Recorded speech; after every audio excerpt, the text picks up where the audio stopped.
Boa noite a todos. Hoje é dia 9 de outubro de 2017, são 18 horas e 4 minutos. Ali são 6 minutos. Então, essa vereadora, na qualidade de presidente da Comissão Permanente de Finanças e Orçamento da Câmara Municipal da Estância de Atibaia, dou por aberta essa audiência pública convocada previamente para discussão do projeto de lei número 73/2017, que dispõe sobre o plano plurianual para o quadriênio de 2018 a 2021. Então, a mesa de trabalhos é composta por mim, como presidente desta audiência, e do vereador Sebastião Batista Machado, aqui. Eu aproveito também a oportunidade para agradecer a presença do secretário de Finanças, Fabiano Martins, que será o expositor do projeto de lei e também vai compor a mesa. Gostaria de convidar também para compor a mesa os vereadores que estão aqui, Zé Machado, Marcando Itapetinga.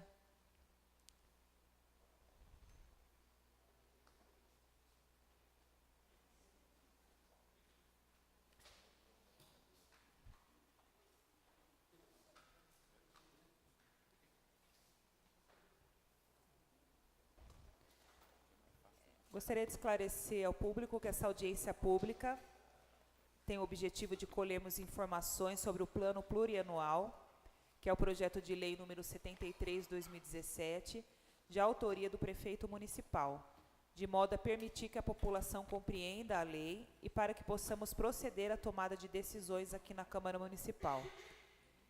Gostaria de ressaltar também que essa audiência pública foi amplamente divulgada através da imprensa oficial do município, através de... Você lembra quantas publicações? Através de 5 publicações, além da fixação de 3 faixas, uma em frente aqui à Câmara Municipal, outra no Mercado Municipal e uma na Alameda Professor Lucas Nogueira Garcês, e também nos jornais aqui da cidade, e no folheto Câmara em Ação, aqui o jornalzinho distribuído pela comunicação aqui da Câmara Municipal durante as sessões de Câmara.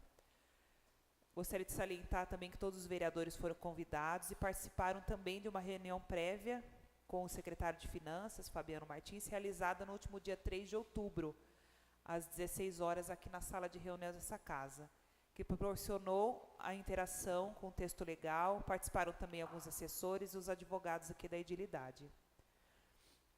As regras a serem utilizadas durante esta audiência pública estão disciplinadas na Lei Ordinária número 3.190/2001 e no seu respectivo decreto, respeitadas as normas do regimento interno dessa casa. Eu gostaria de passar a palavra para o secretário de Finanças, Fabiano Martins, para que apresente a matéria pelo prazo de 30 minutos e, após a explanação, os interessados poderão se manifestar verbalmente ou por escrito pelo prazo de 5 minutos para a formulação da pergunta, sendo certo que o prazo para a resposta será de até 5 minutos também e não é permitida a réplica. As perguntas que versarem também sobre conteúdos alheios, ou seja, sobre conteúdos que não são pertinentes aqui ao tema dessa audiência, serão recusadas. E, por fim, caso em função da complexidade de algum questionamento ou do número grande de questões, essas poderão ser respondidas por escrito posteriormente, num prazo de até 15 dias. Então, pode... Boa noite a todos.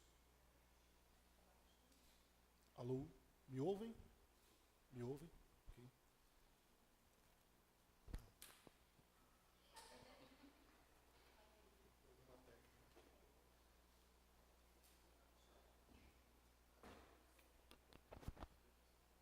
Alô?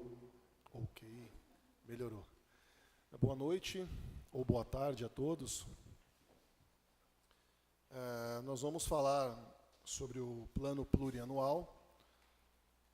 Preparamos uma breve apresentação, pretendo fazê-la aí dentro do prazo estipulado pela vereadora Roberta, aí 30 minutos, de forma sucinta, explicando o que é o plano, o que ele contém, as metas, principais metas físicas e financeiras que contemplam aí o chamado plano plurianual, chamado PPA, né? O plano plurianual, ele é um dos instrumentos de planejamento orçamentário existe no âmbito federal, estadual e municipal. Ele é o chamado plano estratégico, né, dentro do conceito de planejamento orçamentário. O PPA é uma lei que tem vigência por 4 anos e norteia a execução orçamentária durante os 4 anos de sua vigência. E, por óbvio, dentro destes 4 anos, dentro da própria lei do PPA, está consolidado todo o plano do governo. Então, se nós pudermos resumir o que consta aí no quadro, no slide que está sendo mostrado, o plano plurianual, ele é um plano que resume as metas, as prioridades, as principais ações de governo para os 4 anos que se propõe o plano plurianual. Ele tem vigência a partir do 2º ano de mandato e com término no 1º ano de mandato do governo seguinte. São, como eu falei, 4 anos de vigência do PPA. Como diz a Constituição Federal ali no artigo 165, parágrafo 1º, como consta no slide, o plano plurianual estabelecerá de forma regionalizada diretrizes, objetivos e metas da administração pública federal para as despesas de capital e outras delas decorrentes. O que significa dizer que o plano plurianual minimamente deve conter todo o plano de investimentos contido no programa de governo e, além disso, o custeio decorrente destes planos. Não adianta você fazer o investimento, ter o investimento, seja ele qualquer, vou dar um exemplo aqui, diríamos assim, construção de uma creche, por exemplo. Não adianta prever no PPA a construção de uma creche e depois não fazer a previsão legal do custeio decorrente disso, contratação eventual de profissionais que vão atuar nessa creche, todo o material que deve ser utilizado depois no dia a dia de operação dessa creche. Então, basicamente, o plano plurianual, o PPA, ele deve conter estas principais metas e o custeio decorrente disso. E o custeio decorrente, muitas vezes, ele não está basicamente relacionado a um único investimento. Você tem o custeio decorrente aquelas despesas que são comuns, despesas que são utilizadas dentro do custeio de vários outros equipamentos. Tá? Isso a gente pode ir falando na medida que for avançando na apresentação.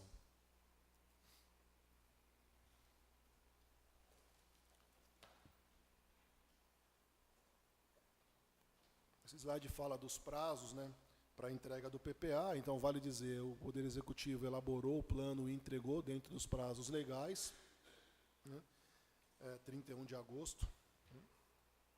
E aí,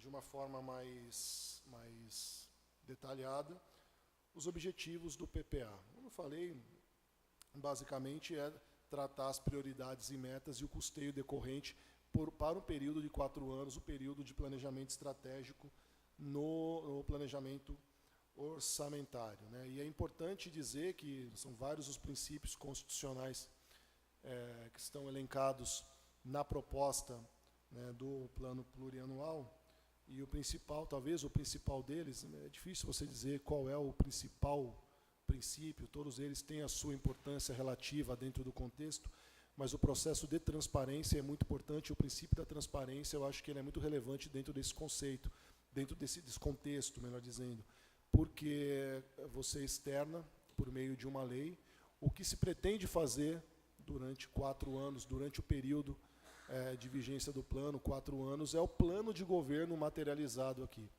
O plano de governo ele é validado na eleição, ele é validado nas urnas e depois ele precisa ser concretizado, ele precisa de alguma forma ganhar vida.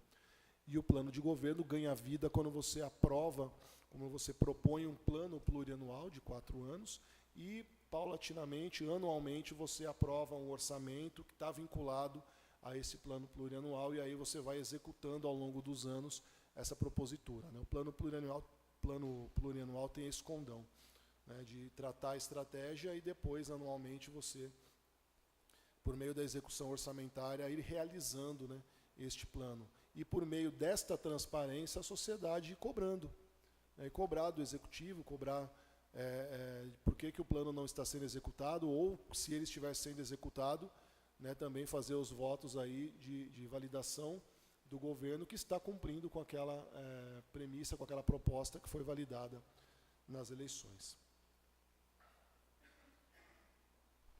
As orientações gerais para a construção do plano plurianual constam já da Lei de Diretrizes Orçamentárias aprovadas aqui na Casa, já aprovada aqui na Casa no primeiro semestre. Nós elencamos aí as principais orientações, e é com base nelas que a proposta orçamentária já encaminhada para a Casa também foi formulada, e o próprio plano, né? É claro que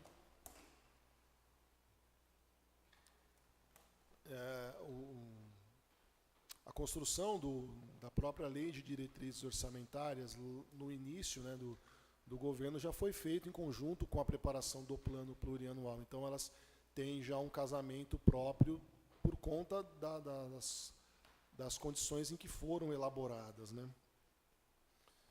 Vou destacar aqui a manutenção das atividades existentes. Essa é uma bandeira do governo, de não retroceder naquilo que já foi alcançado, daquilo que já foi conseguido. É uma orientação, é uma diretriz que consta no plano, inclusive, né? Modernização na ação governamental, e aí isso tem vários desdobramentos, inclusive na despesa de pessoal, como tive a oportunidade de discutir aqui na Casa há pouco mais de uma semana, acredito que há 2 semanas, na audiência pública das metas fiscais. A modernização da ação governamental permite fazer de uma maneira melhor, sistêmica, um pouco mais organizada, com menos recursos financeiros e de pessoal, né? E, da mesma forma, todas as outras orientações aqui vão, de alguma forma, dar o condão de nos dizer o que é prioridade e aquilo que deve-se, num caso de contenção de receitas ou num caso de calamidade, para onde agir, o que devemos priorizar, onde devemos atuar primeiramente. Tudo está aqui dentro dessas orientações e também das outras regras que estão na LDO.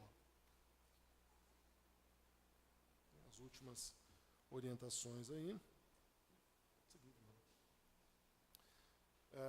Tem um slide que mostra agora o processo orçamentário. O plano plurianual, como eu falei, com vigência para 4 anos, e anualmente nós temos as diretrizes orçamentárias, e além das diretrizes orçamentárias, o próprio orçamento. A consolidação disso, dos quatro orçamentos, né, dos 4 anos, 18 a 21, 2018 a 2021, vão compor toda a execução deste plano plurianual que ora estamos apresentando.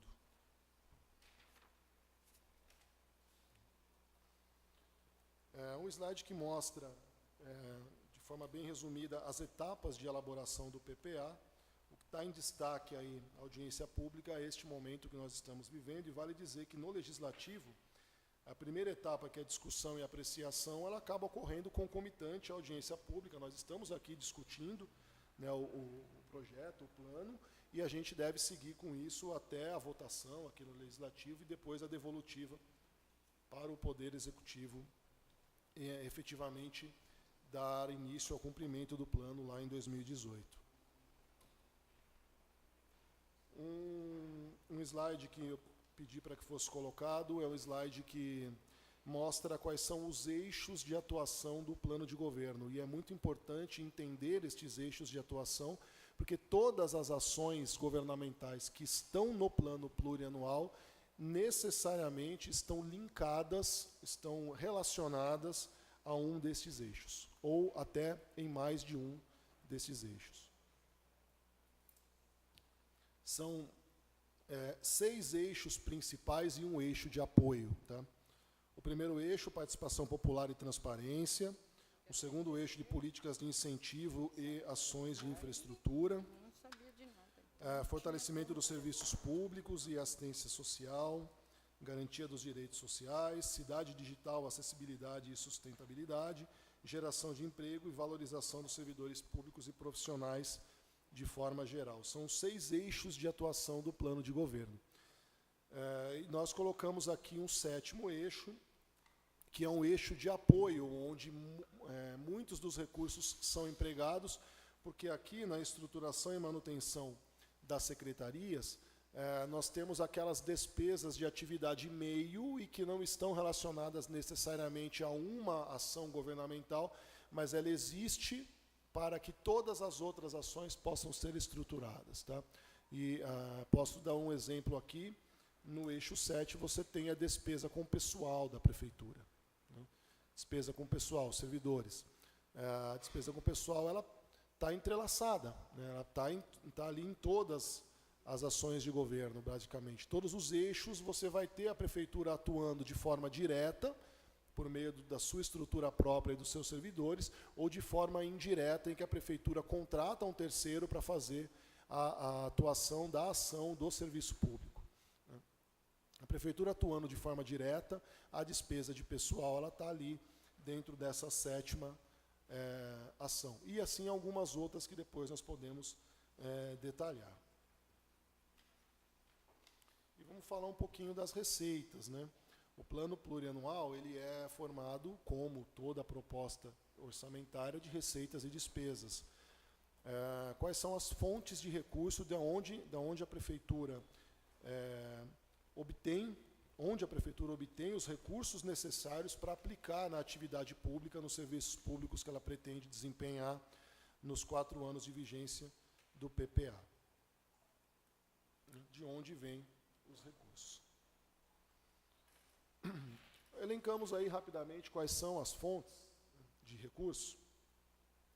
Receitas de impostos, taxas, contribuições, transferências da União e do Estado, receitas de dívida ativa, que são recursos de devedores de exercícios anteriores que a prefeitura consegue, de alguma forma, arrecadar durante aquele exercício que ela pretende utilizar o recurso, convênios gerais, operações de crédito e alienação de bens.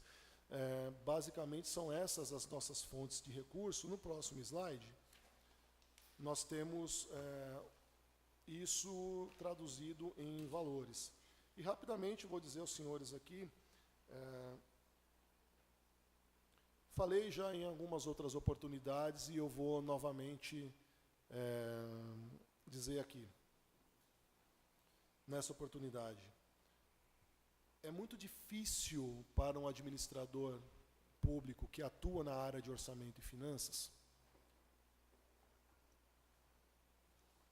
dizer qual é o recurso que será arrecadado em 2018. Mais difícil ainda em 2019, muito mais em 2020 e em 2021 ainda mais. E por que isso?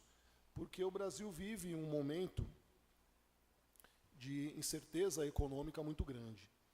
Então, quando você olha relatórios técnicos econômicos, e foram relatórios do Banco Central que nós utilizamos para formular, para chegar nos valores dessas receitas aqui, esses relatórios, e vou citar aqui, por exemplo, o relatório Focus do Banco Central, que é a principal fonte dos indicadores econômicos, porque ele retrata a opinião dos principais atores, dos principais atuantes na economia nacional. Ele muda de valor, tem mudado, né, os seus indicadores de uma forma muito abrupta. Muitas das nossas receitas são atreladas ao PIB, algumas atreladas ao IPCA, algumas outras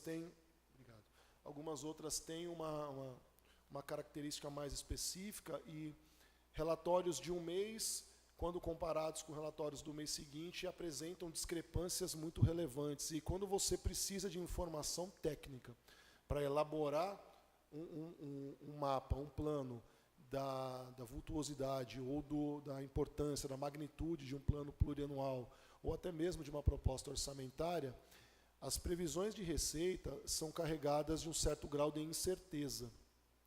Essa é a mensagem que eu quero passar. Por mais que nós tenhamos elaborado isso dentro de critérios técnicos bem objetivos, né, considerando o PIB de serviços para a receita de serviços, a inflação de serviços na projeção de receita e de despesas de serviço também,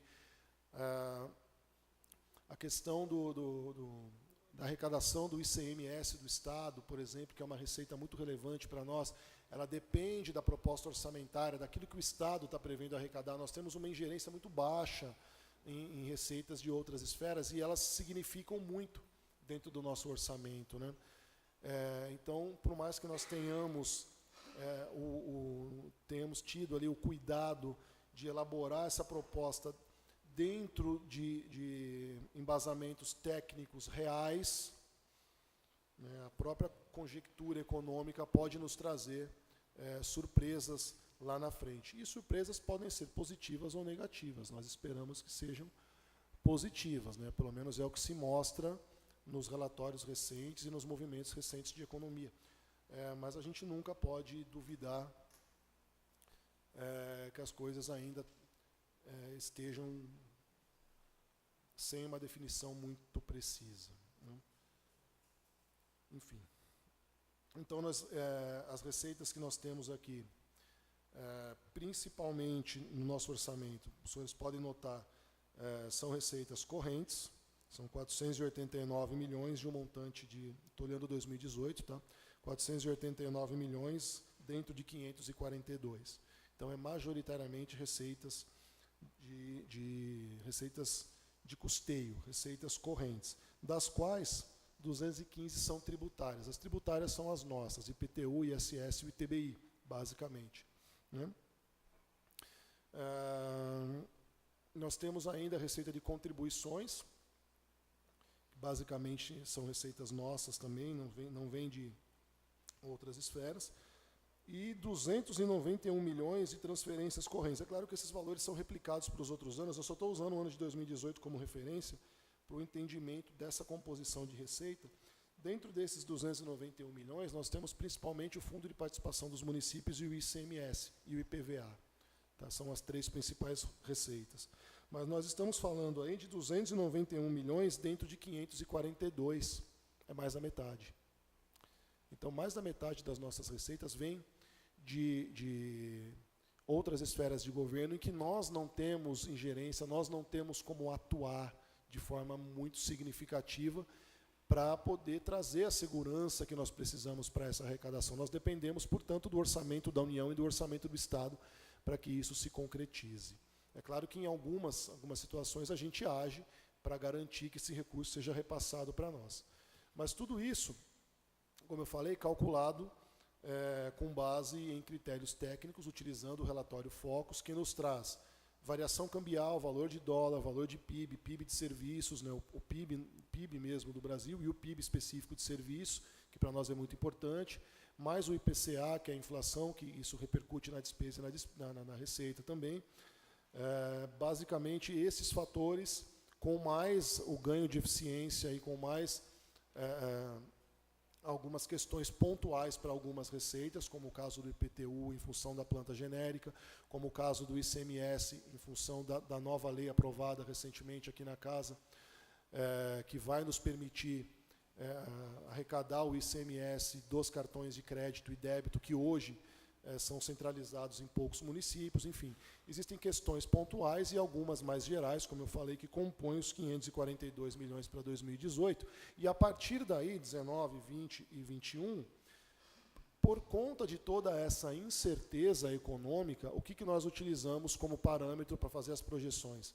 Nós utilizamos uma média ponderada destes relatórios técnicos do Banco Central, para não dizer assim, de uma forma simples, que nós pegamos o indicador de inflação e repassamos para os outros anos a inflação.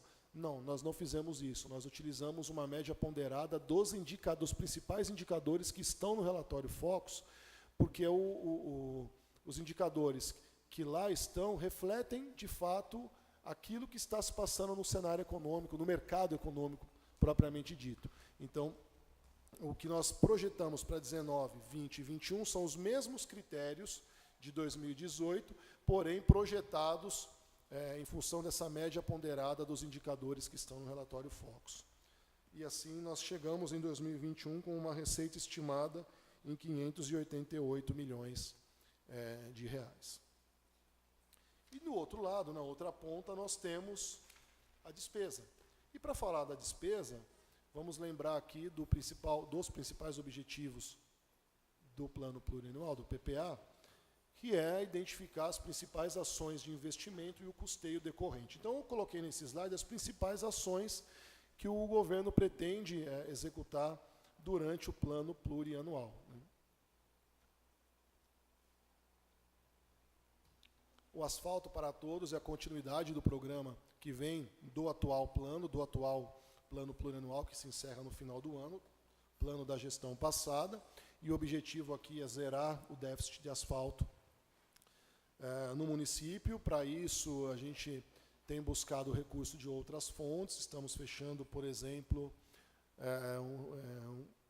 um financiamento estamos pleiteando já em estágio avançado, inclusive, um financiamento junto ao Ministério das Cidades, para conseguir recursos para fechar essa ação.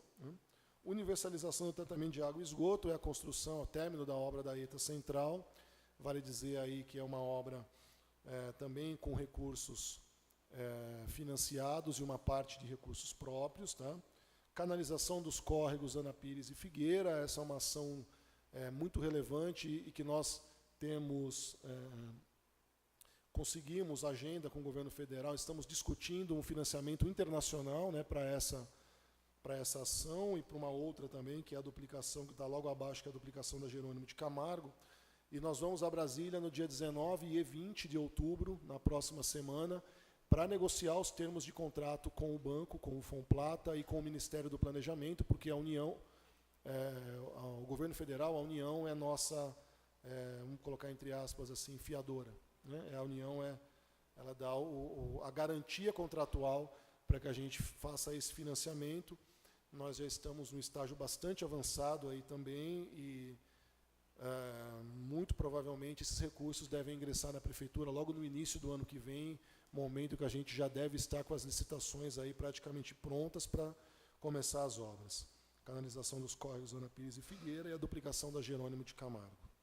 Construção de CRAS e CREAS, aí eminentemente relacionado à assistência social, os centros de referência lá da assistência social, pelo menos a criação de um CRAS e de um CREAS estão no Plano Plurianual também. A construção do CIEM do Jardim Imperial, o CIEM 2, e a reforma de escolas. Nós temos dentro do Plano Plurianual um mapeamento de reforma necessário para as escolas, e essas reformas devem ocorrer ao longo desses 4 anos.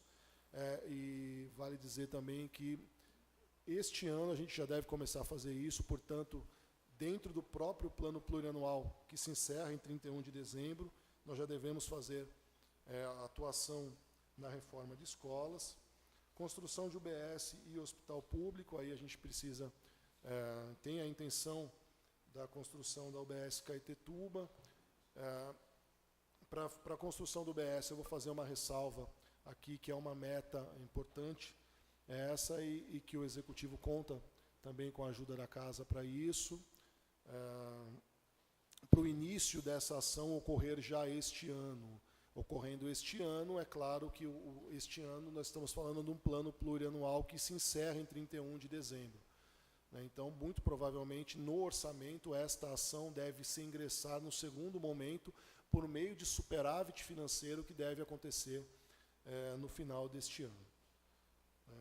Por isso eu disse da colaboração, claro, do Poder Executivo, é isso que nós pretendemos fazer. E a construção do hospital público depende de uma modelagem que não deve onerar o orçamento de forma significativa. Tá? A gente está buscando alguns modelos de construção que não devem onerar o investimento, mas é um objetivo do governo também. A construção do viaduto, a transposição da Fernão Dias, que é um pleito antigo também, embora esteja aqui como uma das principais metas do governo, isso não deve ter um reflexo orçamentário muito significativo, porque em muito depende da concessionária que hoje atua na Fernão Dias.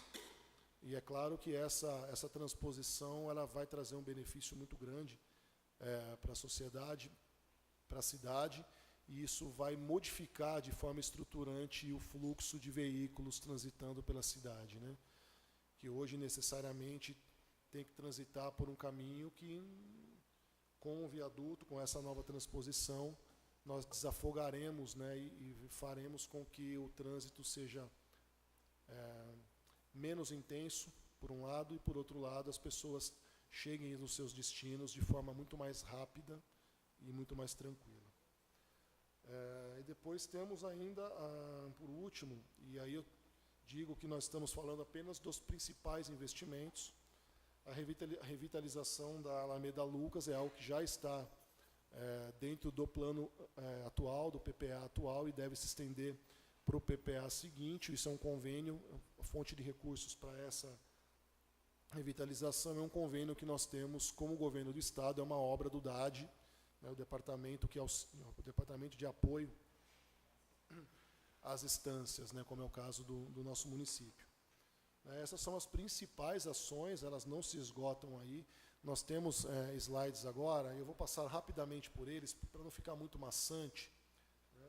São slides que trazem as principais ações relacionadas a cada uma, e é claro que essas que eu citei agora anteriormente, elas estão aqui dentro também. Junto com elas tem as outras ações principais, e aqui também as metas financeiras para os 4 anos do PPA, né? Então, quando se fala em participação popular e transparência dos atos públicos, é o primeiro eixo de atuação do governo, e nós temos, então, essas ações que estão citadas aí no slide, né? O prefeito no bairro, né, a prefeitura no bairro, ampliação desses programas, né, criação de mecanismos digitais. Embaixo temos aperfeiçoamento lá do portal de transparência. Estamos passando por um processo de modernização de sistemas que, num curto espaço de tempo, nós vamos poder oferecer serviços na internet que hoje fazem com que as pessoas, os cidadãos, munícipes, contribuintes, tenham que vir até a prefeitura para fazer as suas solicitações. Muitos desses serviços ficarão disponíveis na internet. O portal de transparência vai ter uma série de outras informações, e com um caráter muito mais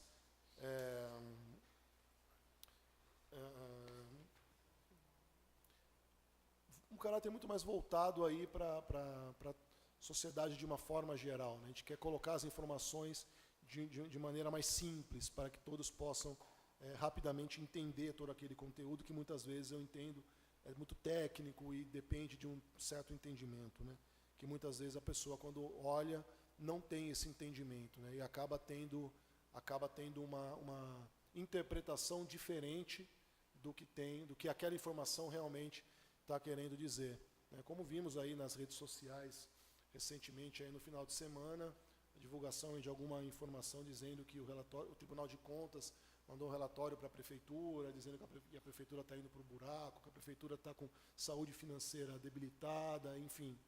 É claro que é uma falácia, é claro que não é nada disso, e nós explicamos isso na audiência das metas, mas pode ser fruto até do não entendimento, do que é de fato aquela informação, e de todas as outras que estão no portal de transparência. Mas nós vamos melhorar, nós vamos colocar essas informações de maneira mais simples, e, como eu sempre digo, na dúvida, a Secretaria de Finanças está sempre de portas abertas para receber todos e para tirar qualquer tipo de dúvida e fazer qualquer tipo de esclarecimento. Aí temos lá o slide que diz o item 2, o item 2 lá do nosso plano de governo, políticas, incentivo e ações de infraestrutura. Olha lá, o asfalto para todos, a ETA central, temos aqui a questão do trânsito mais organizado, entra aquela questão do viaduto, entra toda a questão de sinalização, de placas, de estudos de viário, de uma eventual visualização de câmeras, né, de tráfego, enfim, tem toda a construção também dos terminais rodoviários, dos novos terminais rodoviários, né, a manutenção desses novos terminais, do portão e do tanque, enfim, tudo está dentro desta ação. Aí, mais algumas, né? Combate a enchentes, duplicação da Jerônimo, enfim. Item 3, humanização e fortalecimento dos serviços públicos. E aí tem toda a atividade do governo relacionada à assistência social, muitas também relacionadas à saúde, à habitação, com o próprio programa Minha Casa Minha Vida, em conjunto com o governo federal, em alguns casos com o governo do estado também, a construção dos CREAS também. 4, garantia dos direitos sociais, aí com mais peso, fortalecimento da saúde pública, e como falamos em uma outra oportunidade, a saúde pública ela é em boa parte custeada pelo recurso próprio do município, porque as transferências de outras esferas não são suficientes para que a gente cumpra com toda a necessidade que hoje existe na saúde, e ela infelizmente é crescente, e há um desdobramento claro disso, que quanto mais as pessoas são afetadas pela crise econômica, elas perdem o seu emprego e acabam tendo que cortar despesas, e cortam planos de saúde e acabam indo para a rede pública. Então, no momento em que o município tem menos receitas, ele acaba tendo mais despesas. E as outras esferas de governo passam pela mesma situação e acabam não nos repassando aquilo que precisamos, e o município acaba tendo que arcar com essa despesa. Está aí fortalecimento da saúde pública, informatização da rede de saúde. Estamos licitando já um novo sistema de saúde que vai permitir um agendamento eletrônico, acompanhamento eletrônico, enfim, é uma infinidade ali de novos benefícios que vão ajudar no dia a dia da população e no dia a dia da secretaria também, que todos nós que acompanhamos aqui de dentro da máquina pública o dia a dia, sabemos quão difícil é fazer a gestão da saúde dentro de um município, em especial do município de Atibaia.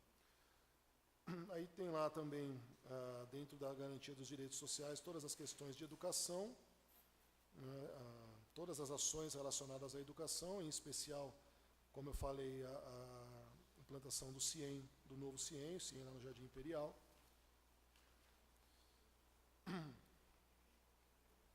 Mais segurança, e tem um novo sistema de segurança sendo implementado esse ano, né, de monitoramento.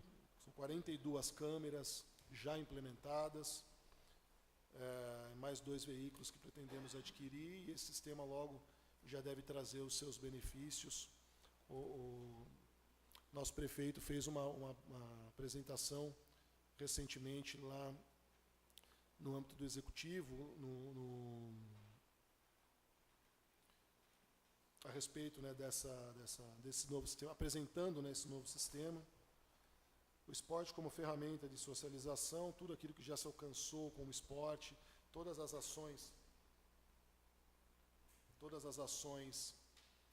de fomento ao esporte, seja por meio do terceiro setor, seja por meio do incentivo fiscal. O item 5, cidade digital, aí volta a falar aqui em especial de toda a modernização que nós estamos implementando e pretendemos concluir por meio dos sistemas. Mais do que isso, a interligação de todos os próprios públicos, né, todos os próprios municipais. Estamos discutindo se por meio de fibra ótica, se nós vamos fazer isso por uma outra ferramenta, mas o importante é que nós vamos fazer essa interligação, e com isso diversos outros desdobramentos serão benéficos, né, para toda a região onde esses próprios estão localizados. A revitalização de espaços públicos, né? Lá no item 6, ainda geração de emprego e renda. Aí tem um programa de capacitação dos servidores, para que a gente tenha cada vez mais servidores capacitados e cada vez mais preparados para o atendimento das demandas públicas. A gente sabe que a sociedade, ela ao longo do tempo, tem se mostrado cada vez mais ativa, cada vez mais atuante, cada vez mais exigente, e o que dentro de uma democracia isso é muito significativo, isso é muito importante, a atuação da sociedade diretamente e indiretamente por meio dos seus representantes, do Poder Legislativo, os quais quero parabenizar aqui pela atuação ativa que tem acompanhado durante esse ano, Eu tenho sido muito demandado pelo Poder Legislativo e isso tem um significado muito bom, né? Significa que a sociedade está atuando, os seus representantes estão atuando e, como eu falei, para uma democracia isso é talvez a coisa mais importante, né? É a atuação da sociedade, não apenas votando, mas também fiscalizando, exigindo e acompanhando, mais do que tudo isso. Aí nós temos lá o item 7, né? Estruturação e manutenção das secretarias, né? Boa parte do orçamento fica alocado dentro dessa sétima, essa sétima ação, que, como eu falei, é a ação que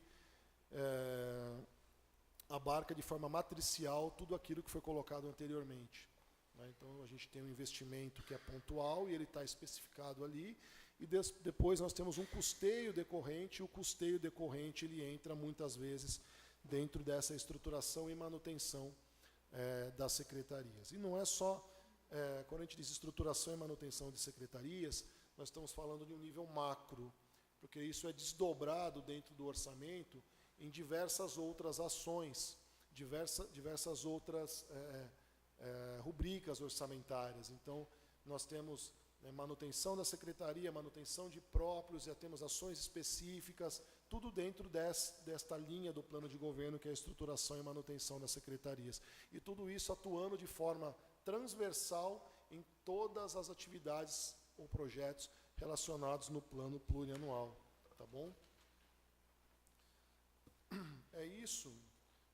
Peço desculpas aí por ter extrapolado um pouco o meu tempo, mas foi necessário para que pudesse concluir essa minha linha de raciocínio. Essa é a nossa demonstração do que é este plano plurianual, e eu devolvo agora para a vereadora Roberta, já agradecendo também a presença do vereador Michel, sempre atuante. Michel, obrigado pela presença aqui mais uma vez. Devolvo para a vereadora Roberta e fico à disposição da casa para as dúvidas, esclarecimentos e para a continuidade aí da sessão. Obrigada, Fabiano. Me agradecer também ao Michel, Rafael Carneiro, ouvidor do município, que está presente. Então, a gente abre agora a audiência para as manifestações. Elas podem ser por escrito ou pelo microfone. Nós só pedimos a gentileza que a pessoa se identifique, falando o seu nome completo, o bairro que reside, ou então a associação que representa. Lembrando que a pergunta pode ser formulada no prazo de até 5 minutos. Tá, então, quem for fazer pergunta pode levantar a mão.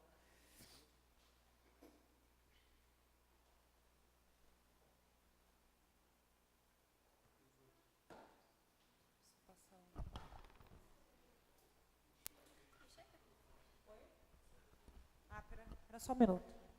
Vamos na gaveta lá. Sempre tem um na gaveta sem fio.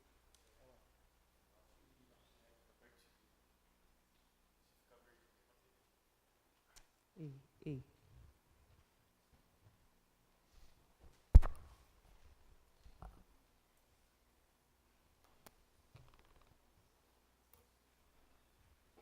Boa noite.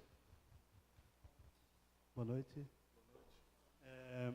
Meu nome é Josué Fernandes, eu sou lá do bairro do Portão, sou servidor público também. E eu achei interessante toda a explanação, né? Mas eu, como disse, sou lá do bairro do Portão, eu gostaria de ver, de repente, a possibilidade de estar inserindo alguma coisa relativa ao combate à enchente no meu bairro, né? Nós recebemos, ao longo de uma década, aí, muitos equipamentos públicos, e isso foi muito bom para o bairro, mas nós vivemos com um problema também de longa data lá, que é essa questão do alagamento. E são em pontos estratégicos. Então, eu queria ver a possibilidade de estar inserindo, de repente, uma verba para redimensionamento dos bueiros e das tubulações.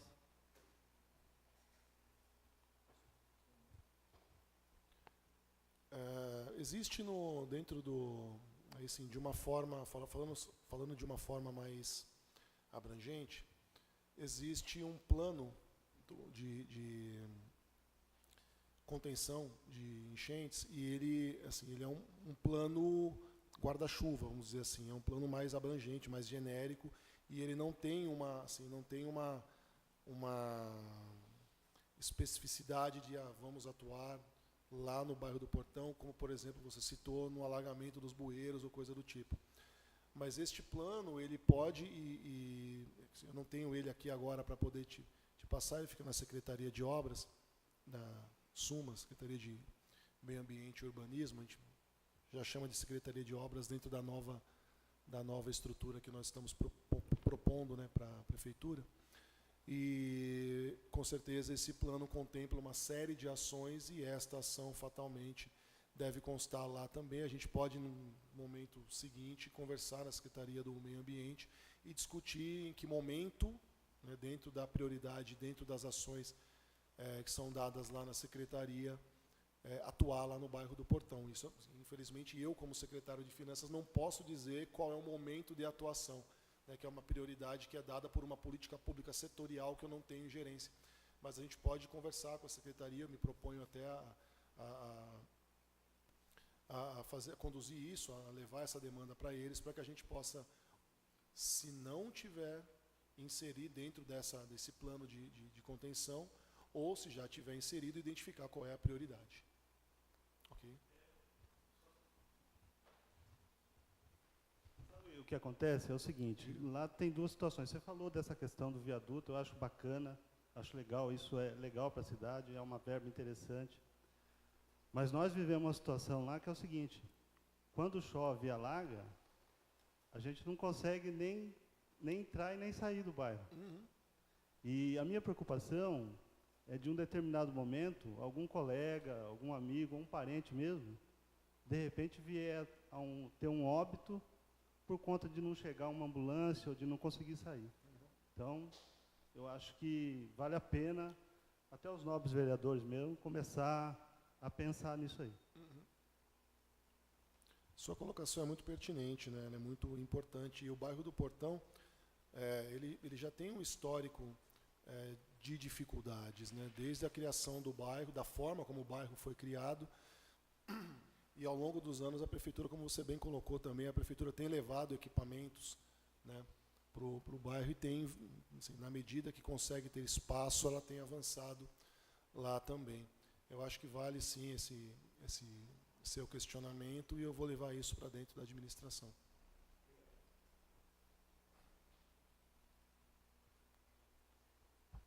Mais alguma pergunta? Eu tenho também.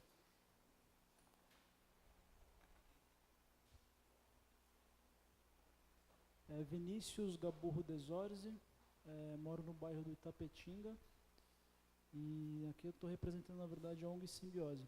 O colega mencionou a questão do problema de enchentes do bairro do Portão, então, já que ele falou do bairro do Portão, eu queria fazer então uma pergunta relacionada ao bairro do Portão, abrindo um pouco mais, na verdade, a subbacia do Onofre, né, que é onde está inserido o bairro do Portão. A gente tem nos últimos 10 anos, se a gente pegar a ocupação de Atibaia em 2007 e 2017, a gente tem uma conversão de áreas com feição rural para áreas com feição mais urbana em cerca de 1.200 hectares.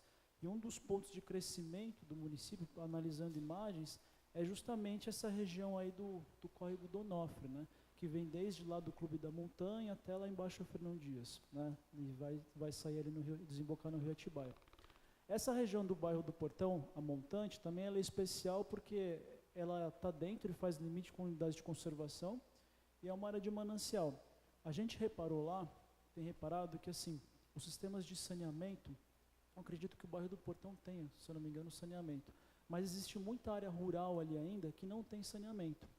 E por conta desse crescimento urbano, parece que a qualidade da água do Ribeirão do Onofre tá se deteriorando.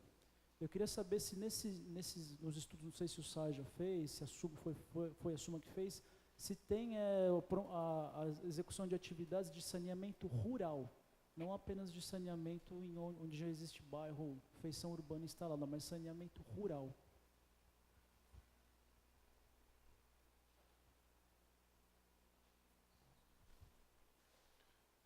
Você bem colocou que é um assunto tratado hoje basicamente pelo SAAI, né? Todo esse mapeamento é feito pelo SAAI. Nós temos dentro do Poder Executivo, dentro da Prefeitura, uma ação para a construção da ETA Central.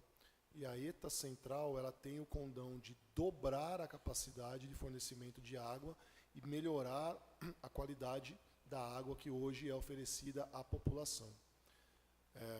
O mapeamento da área rural, especificamente a rural, eu não tenho como te responder agora sem antes consultar o SAAI. Tá? Porque eu conheço o mapeamento da área urbana do município. Tá? A ETA Central ela atende 100% praticamente da área urbana, toda ela, duplicando inclusive a capacidade de atendimento. É claro que quando se pensa em duplicar a capacidade de atendimento, você já está pensando no avanço da cidade e naquela área que hoje é rural, venha se tornar uma área urbanizável e em seguida urbana, levando saneamento, levando toda a infraestrutura característica da área urbana. O condão da ETA Central, como eu falei, é esse, assim, dobrar a capacidade para que a gente tenha capacidade de atendimento, inclusive esse cinturão que hoje é considerado área rural e que venha depois a se tornar área urbana. Se hoje já existe algo relacionado à área rural, nós precisamos consultar o SAAI para poder te dar essa resposta. Infelizmente, hoje eu não tenho, a menos que alguns dos colegas presentes tenham essa resposta, os vereadores, não sei. Eu especificamente ainda não tenho a resposta para a área rural. Para aquela área que vai se tornar urbana, a ETA vai atender com tranquilidade. Então, uma sugestão, caso não exista, não sei se não foi pensado isso, né? A sugestão é, de repente, pesquisar nas linhas de acesso a crédito, aí, talvez até fundo perdido da agência PCJ, né, do Comitê de Bacias, e também da Agência Nacional de Água, que tem bastante financiamento para trabalhar com saneamento rural. Exatamente. Obrigado. Olá, boa noite a todos. Peço desculpa de ficar de costa. Vou cumprimentar todos os munícipes e os servidores municipais presentes. Meu nome é Michel Carneiro, vereador do município de Atibaia. Cumprimentar o meu colega Marcão do Itapetinga, Tiãozinho da Farmácia, Roberta Barsotti e o Zé Machado também, que estava presente. Parabenizar o secretário Fabiano, que tem feito um belíssimo trabalho na nossa cidade. Acho que sempre que a gente tem a oportunidade de dizer isso, eu digo, né, torno isso público, porque o Fabiano demonstra sempre ter uma condição técnica excelente, mas mais do que a condição técnica, demonstra ter experiência e coragem em alguns pontos. Eu acho que o secretário de Finanças ele precisa ter um pouco de coragem, porque senão o cara engessa a prefeitura. Então o Fabiano demonstra ter essa experiência para ter essa coragem, né, e aí apresentar as metas, né, apresentar um planejamento no orçamento, e eu tenho certeza que se a gente alcançar todas essas metas, a gente vai, nos próximos anos, aí, o governo vai fazer história na cidade. Eu só tenho um ponto que eu insisto muito na questão do plano plurianual. A gente falou isso lá na audiência pública, a gente acabou de falar da questão do SAAI, até respondendo o Vinícius, presidente da Simbiose, conhecimento que eu tenho dessa questão, até porque eu fui procurador jurídico da SAAI, é que a SAAI não tem um planejamento para a área rural. Esse saneamento está estipulado para a área urbana, 100% da área urbana hoje, no município, né, fazer essa integração e em 100% da área, mas para a área rural não está. Muito bem levantado as colocações. Eu acho que a gente, através da Comissão de Meio Ambiente, né, Marcão, a gente pode levantar isso junto também, levar isso até o SAAI e tentar, de alguma forma, contribuir nesse processo. Mas, falando do SAAI em específico, a gente tem uma defesa do mandato, a gente tem uma bandeira do mandato, que é a volta do SAAI para a autarquia. Quando o SAAI era uma autarquia, o SAAI gozava de... não precisava pagar tributo. Por quê? Porque ela pertencia aos quadros ali da prefeitura que gozam dessa imunidade tributária. Hoje, em razão do SAAI ter sido transformado em empresa pública, O SAAI precisa pagar uma carga tributária altíssima, que, se eu não me engano, é por volta de 6 milhões de reais. Ou seja, a gente está de Estado pagando para o próprio Estado. Esse dinheiro que a gente está gastando com o SAAI em investimento, em imposto, poderia muito bem ser realizado em investimento na própria cidade. Em investimento na melhoria da qualidade dos funcionários, em investimento, por exemplo, numa área rural, como foi levantado pelo Vinícius. Esse dinheiro poderia ser melhor utilizado dentro do município. Então, a defesa que a gente faz é de que o SAAI deva voltar a ser autarquia. Para isso, a gente entende muito importante que isso conste no plano plurianual. Por quê? Porque o plano plurianual é, de uma certa forma, o plano de governo e o plano de ação e o planejamento de ação por parte da prefeitura. Né? Acho que um passo importante para que isso se realize, ou pelo menos que a gente inicie esse debate junto da população, é levantar isso nesse momento junto no plano plurianual. Então, eu gostaria de fazer uma pergunta ao secretário Fabiano, se existe a possibilidade disso constar no plano. Se isso constar no plano, de que forma isso pode impactar positivamente ou negativamente as questões orçamentárias, né, no planejamento. E se existir a possibilidade, eu quero construir junto do governo uma emenda nesta questão no plano plurianual, porque eu acho que é o que está faltando ainda do plano. Obrigado.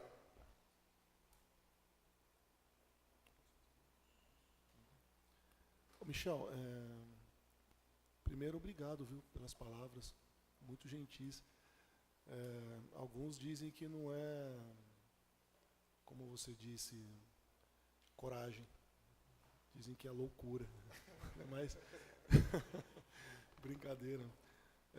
Agradeço de verdade as palavras. A gente procura sempre atuar de uma forma propositiva, resolutiva, né, enfrentando os problemas, porque nós temos um único objetivo, todos nós, servidores públicos, né, é atender a demanda da sociedade, atender aquilo que a sociedade precisa. É a única razão de existir, né, do órgão público, do servidor público, é essa, é atender a sociedade. Então, a gente não pode nunca se negar a fazer isso, e mais até, a gente não pode se negar a explicar, né, as coisas, né?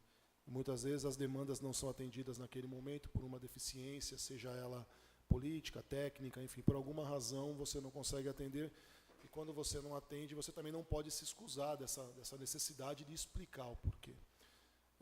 Então, eu tenho pautado o meu trabalho por isso, né, e tenho tido relativo sucesso nas minhas discussões justamente por conta disso, né.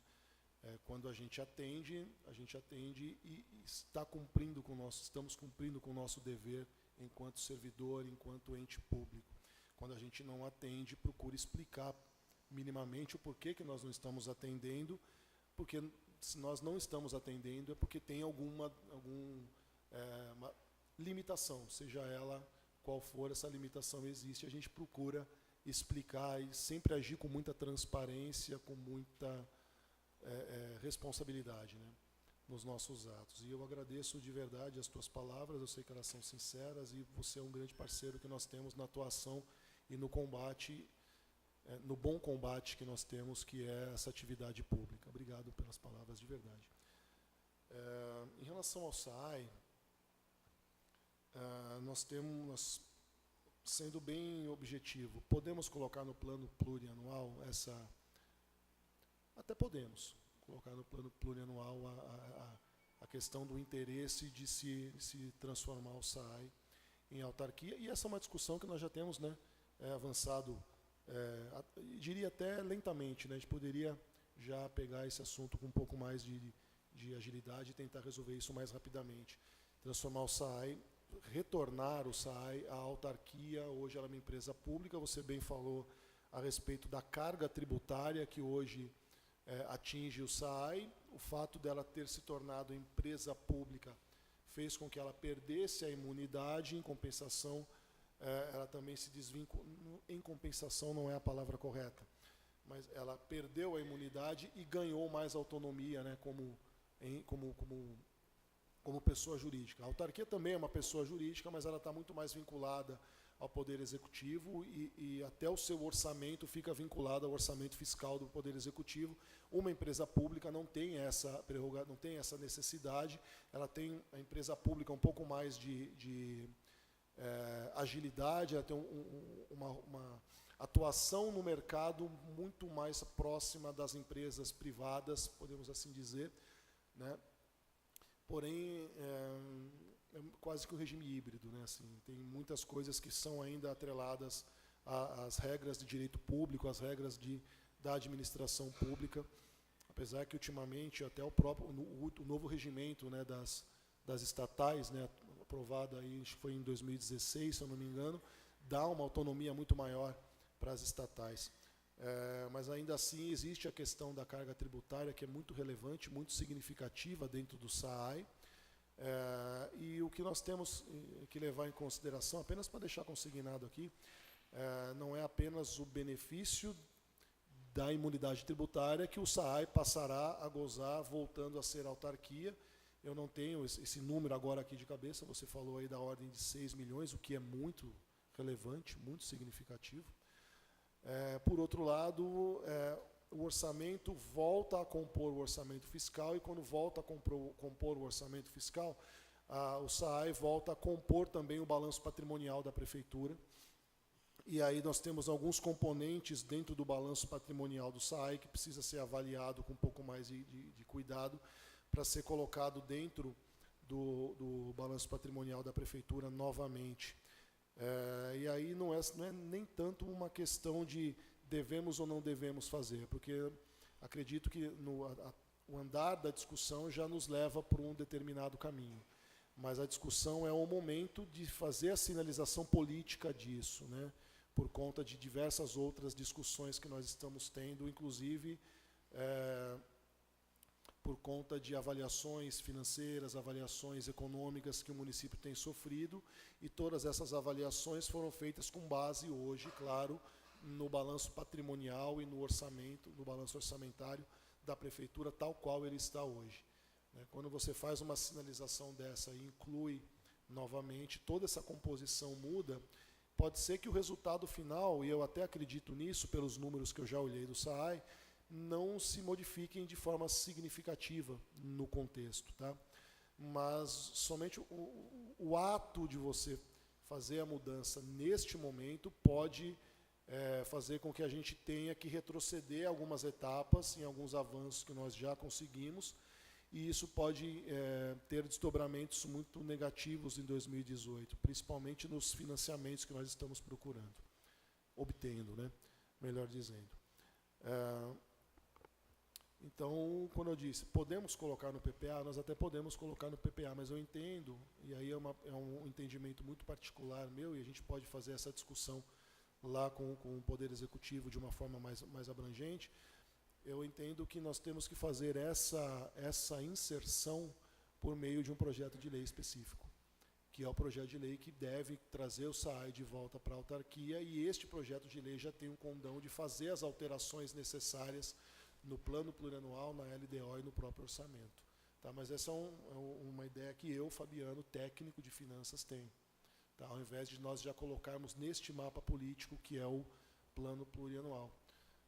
Um projeto de lei específico para o SAAI já tem o condão de fazer a alteração necessária no orçamento. E talvez seja o start por meio de um projeto ou anteprojeto de lei. O start, eu digo, o início político formal de tudo isso, por meio de um projeto de lei específico ou de um anteprojeto de lei. Tá? É o que eu entendo. Agora, respondendo tecnicamente, você não me fez essa pergunta, tá? Mas respondendo tecnicamente, o que eu penso a respeito hoje da volta do SAAI à autarquia ou não, eu tenho hoje, olhando os números que eu olhei do SAAI, o entendimento de que é melhor para a sociedade de que o SAAI retorne a figura jurídica de autarquia, olhando do ponto de vista orçamentário financeiro. Tá? Olhando apenas sobre este ponto de vista orçamentário financeiro. Eu tenho convicção de que nós teríamos um ganho fazendo essa alteração. É claro que a avaliação não deve se resumir ao orçamento, ao orçamento e a finanças. Ele tem um escopo muito maior de discussão. Minha concepção é, do ponto de vista econômico, financeiro, orçamentário, a volta do SAAI para a autarquia nos trará mais benefícios do que qualquer outra coisa. Posso só agradecer ao secretário pela resposta, até pela sinceridade. Só quero que o governo entenda que a gente foi eleito para representar a população. Eu tenho um compromisso com o SAAI, principalmente com os funcionários da SAAI. Foi bandeira do nosso mandato. Eu tive poucas promessas de luta. Eu sempre me coloquei à disposição do trabalho. Mas se existiu por parte do nosso mandato algum tipo de promessa de ação, de levantar algum tipo de bandeira, foi nessa questão. Na questão de lutar no retorno do SAAI para a autarquia. E aí eu ouvi de você, secretário, com experiência, de que isso, na parte orçamentária, é muito bom para a sociedade, é um alívio ainda maior. Porque eu acredito muito, né, nos estudos e nas experiências que a gente teve junto do SAAI, de que isso, na questão orçamentária, vai ser bom, mas tem outras questões que envolvem isso. Como, por exemplo, a garantia que os funcionários terão, a estabilidade que os funcionários terão voltando a ser autarquia. A gente indo para uma empresa pública, a gente está indo para um passo de privatização. Por mais que não exista, nunca existiu essa intenção por parte do governo do Saulo, né, mas a gente sabe que isso, o Saulo está aí de uma forma temporária. Vai mudar o governo uma hora ou outra. Voltando a ser autarquia, eu acredito que nós vamos estar fazendo uma defesa maior na estabilidade dos funcionários também. Então, é por isso que a gente levanta, sempre que a gente tiver a oportunidade, seja em audiência pública, seja nas discussões junto do governo, nós vamos levantar essa questão, porque é bandeira do nosso mandato, e eu tenho certeza que também é uma intenção por parte do governo, é uma intenção por parte do Saulo, e eu acredito que juntos, conversando, nós vamos encontrar um momento propício para que isso aconteça. Mas a gente vai ficar aqui, cutucando, sempre lembrando o governo de que é importante a gente fazer essa discussão e de que o SAAI precisa voltar a ser autarquia para o bem dos funcionários e para o bem da nossa cidade. Obrigado. Obrigado, Michel. Mais alguma pergunta?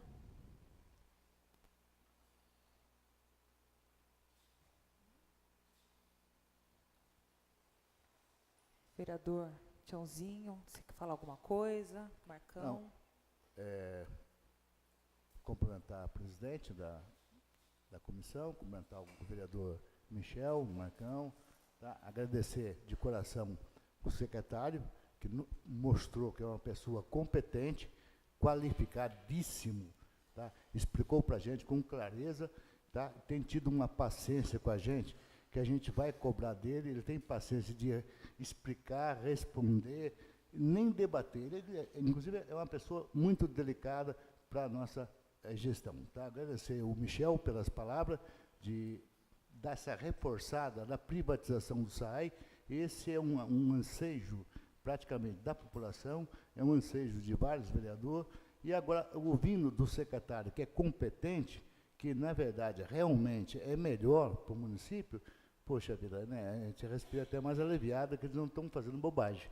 Quer dizer que o caminho está certo. Agradecer a essa população que está aí, tá? Que veio prestigiar a gente. Veja bem a responsabilidade da presidente, como faz parte da Comissão de Finanças, desse vereador que faz parte da Comissão de Finanças, e torcer para que dê tudo certo, que o prefeito Saulo seja feliz, que vai, eu tenho certeza absoluta que ele só vê no coração dele boas atitudes, como o secretário aí explanou. Nesses 3 anos, 4 anos, muita coisa boa vai acontecer em Atibaia. E vamos pedir para que Deus dê saúde para todos nós. E muito obrigado por todos vocês que estão aqui presentes. Tá? Muito obrigado, presidente. Eu queria dar uma boa noite, parabenizar o público presente. Eu acho que uma audiência dessa, a gente fica meio assim de ver a casa vazia, né? Eu acho que é muito importante esse acompanhamento.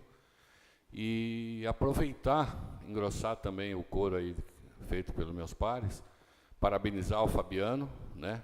Eu acho que a população perde aí uma oportunidade de ter uma explicação não só técnica, o Fabiano passa para a gente, às vezes, a questão técnica de uma forma muito clara, né?